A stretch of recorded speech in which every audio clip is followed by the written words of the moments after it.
Let us start with the formulas of AP and then questions.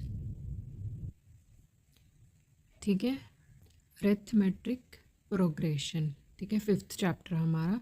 तो इसमें ज़्यादा फॉर्मूले नहीं है, 3-4 फॉर्मूले ही है। सबसे पहला फॉर्मूला हमारा कौन सा है? नंबर 1 हमारा है AN का फॉर्मूला, ठीक है। AN is equals to A plus bracket में n-1 इंटू डी, ठीक है। उसके बाद सेकंड फार्मूला हमारा कौन सा है यहाँ पे? SN का formula, SN is equals to n/2 bracket में 2a, ठीक है।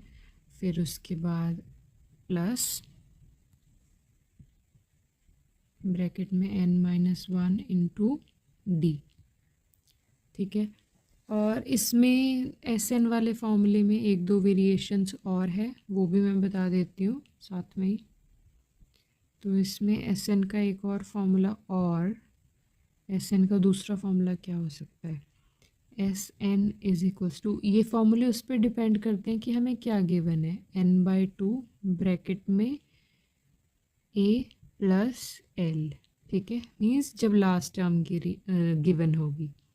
और उसके बाद नेक्स्ट हमारा है, एक और इसकी वर्जन लिख सकते हैं, SN is equals to n/2, और लास्ट टर्म को हम और क्या बोल सकते हैं? A प्लस AN, ठीक है, मीन्स nth टर्म अगर गिवन होगी।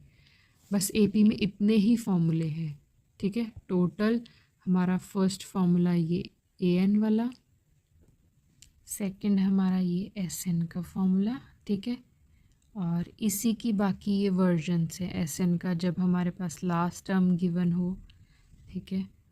तो और हमारे पास और कौन सा है इसमें? जब हमारे पास ये AN वाली टर्म गिवन हो, ठीक है, मीन्स nth टर्म। तो इसमें अब लिख लेते हैं हम यहाँ पे क्या क्या है कि AP हमारी एक सीक्वेंस है जिसमें ईच टर्म, हर एक टर्म हमारी नेक्स्ट टर्म में कुछ ना कुछ डिफरेंस होगा, ठीक है। और वो जो डिफरेंस होगा, ये वाला डिफरेंस इन सब में वो इक्वल होगा, ठीक है।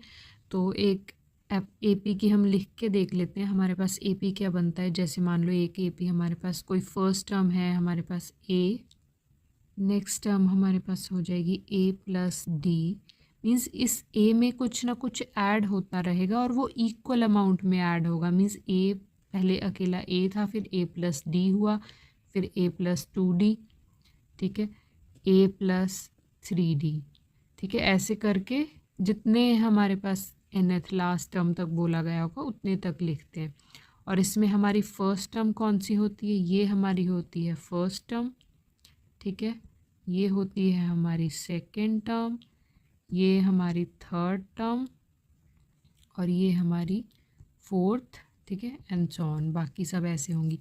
एक और चीज़ इसको याद रखने की ट्रिक क्या सोच सकते हैं, किसी न किसी क्वेश्चन में आ जाता है ना कि हमारी अगर जैसे मान लो 17th टर्म पूछी है उन्होंने, तो हमारे पास उसका लिखेंगे कैसे? A प्लस 2D 3D की फॉर्म में। जैसे हमारे पास अगर थर्ड पूछी है, थर्ड के लिए हम A प्लस उससे एक कम 2D, उसका एक पिछला मतलब 3 से एक छोटा 2D लिख दिया ना।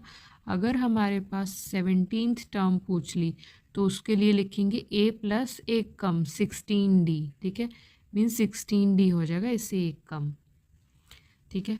तो अभी थोड़ा सा ये मेंशन कर लेते हैं कि कौन सी चीज़ क्या है हमारे पास। हमारा A होती है फर्स्ट टर्म, ठीक है, और D हमारी होती है कॉमन डिफरेंस। इन सब में है ना ये कॉमन डिफरेंस, ये D 2D 3D ये सब में सेम होता है कॉमन डिफरेंस, ठीक है। उसके बाद AN हमारी ये लास्ट टर्म, ये फर्स्ट टर्म, ये हमारी होती है नंबर ऑफ़ टर्म्स कितनी है टोटल, ठीक है। SN होता है वो जो नंबर ऑफ़ टर्म्स है उन सब का सम, ठीक है। तो लिख लेते हैं सारी वैल्यूज़, ठीक है। A हो गया हमारा ये फर्स्ट टर्म, D हमारा कॉमन डिफरेंस, N हो गया हमारा नंबर ऑफ़ टर्म्स, ठीक है। उसके बाद हम AN और SN यहाँ नीचे लिख लेते हैं। AN क्या होता है हमारा और SN क्या होता है। nth टर्म क्या हुई हमारे पास?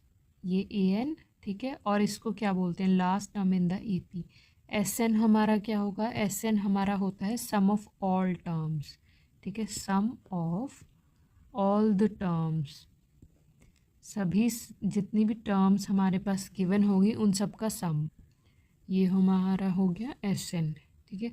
अब इन्हीं फॉर्मूले के बेसिस बस इतने ही एपी के फॉर्मूले और पूरे अच्छे से याद रखने हैं, ठीक है, कि ये ए एन का, एस एन का, ये एल और ए एन, ठीक है, इस ये सेम ही होता है ऑलमोस्ट, कि जब हमारे पास ये लास्ट टर्म गिवन हो, nth टर्म भी कहते हैं इसको या लास्ट टर्म भी कहते हैं, जब ये गिवन हो, ठीक है, तो हमारे ये सम का फॉर्मूला हो जाता है। बस इतने ही थे इसमें फॉर्मूले।